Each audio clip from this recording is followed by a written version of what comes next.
Welcome back to the Wealth Boomerang Show. We're chatting to Todd Polke, who had a personal training business and then became a multimillionaire through property. Now, Todd, what actually made you passionate about property? I had the good fortune my parents were investors, and they actually did very, very well out of their property investing strategies. They're doing kind of 5 or 6 international trips a year now, just truly living their dream.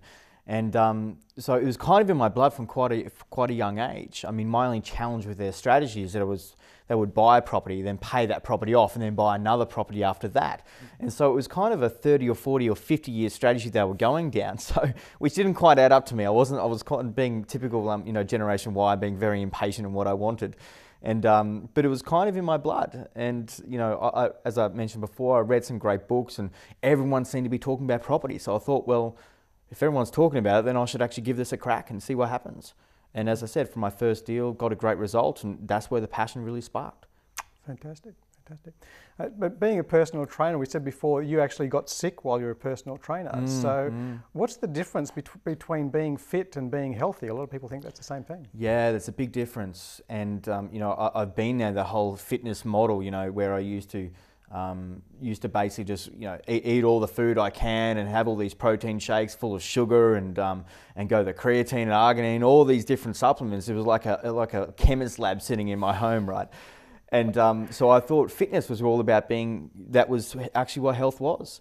But when your body's just aching because you're not recovering properly, and you're out of alignment, and you're shoving all the wrong foods into your face and everything like that, and then not sleeping enough and letting yourself recover properly, you start to realize, well, this actually isn't the same thing. Fitness is great, and you can have a great body and look great and run really fast and lift a lot of heavy weights, but if you're truly not feeling energetic and have the level of vitality that you want, then it doesn't make any sense to me whatsoever. And it's been a big shift that's happened in my life. Okay. Are the things you put in your body now very different from what you used to? Yeah, it definitely is. Before it was all about how can I shove as much meat into my body as I possibly can, because I thought I needed to get all this protein, which is a complete myth, of course. And now I've become a vegetarian and doing a lot of more raw foods and things like that, and very much like yourself, Jeremy, of course, very, very conscious around how I eat, because it has a massive impact on the level of vitality that you experience in every single day.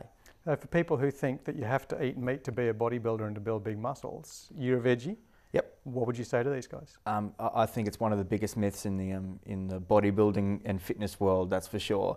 And one of the greatest things I always think about is you think of the biggest animals in the entire world, like gorillas and elephants and things like that. What do they actually eat? And they're definitely not carnivores, that's for sure. It's this beautiful stuff over here. And, it is an emerging thing, though, in the bodybuilding and the fitness world. People are becoming, the vegetarian bodybuilders and whatnot. And You've never seen the gorillas with a steak in it? No, I haven't seen that either, to be quite honest. So, yeah, which I think is a telling tale. Fantastic. Good advice, mate. As well as the personal training, as well as the property development, you're also into martial arts. Yep. And I believe you do judo, which is a very different thing. It's not about punching and breaking boards and that sort of stuff. Tell us why the judo style? Look, I started in judo because my father played judo many years ago when he was a young man. Well, I call it playing, right? And everyone brings me up on that when you're throwing people and strangling them and putting arm locks on them, but I call it play, right? So that's how I play with my kids. Yeah, right. And so, he was playing it when he was a young man, and I've got 2 other brothers, and we all got involved in it at quite a young age. So I think it was about age 5, and I've been playing for probably about 20 or 25 odd years now. Okay.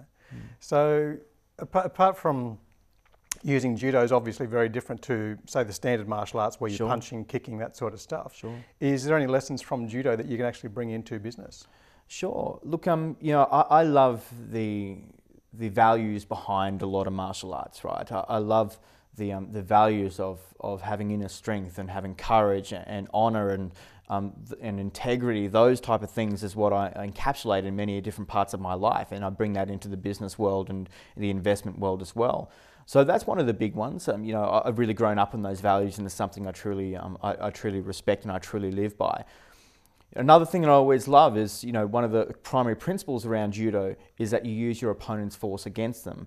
it's not about trying to be powerful and being the strongest or being the biggest or anything like that. It's actually feeling how another person is moving or how a situation is actually moving and be able to respond appropriately to get a great result. And that's certainly another lesson that I bring into the day-to-day world.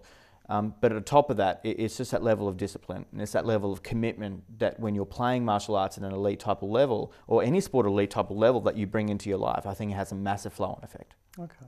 So, I mean, I don't do judo. Sure. I did do a little bit of karate when I was younger, but Yep. it sounds like you're talking about situational awareness, being aware of where the other person is, where they're going, how to position them in that.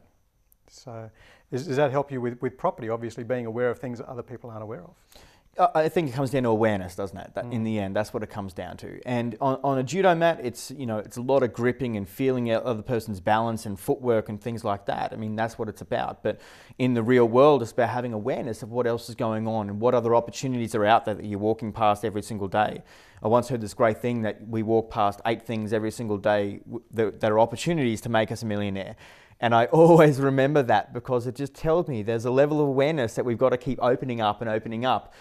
So we see all these other things that are around us that we normally, when most people walk around with blinkers over their eyes, that they're missing this kind of peripheral vision because they're so caught up in their little box of what the world should actually be. You've probably walked past 8 opportunities already today and just gone, damn, I could have done that. But tomorrow you can find them.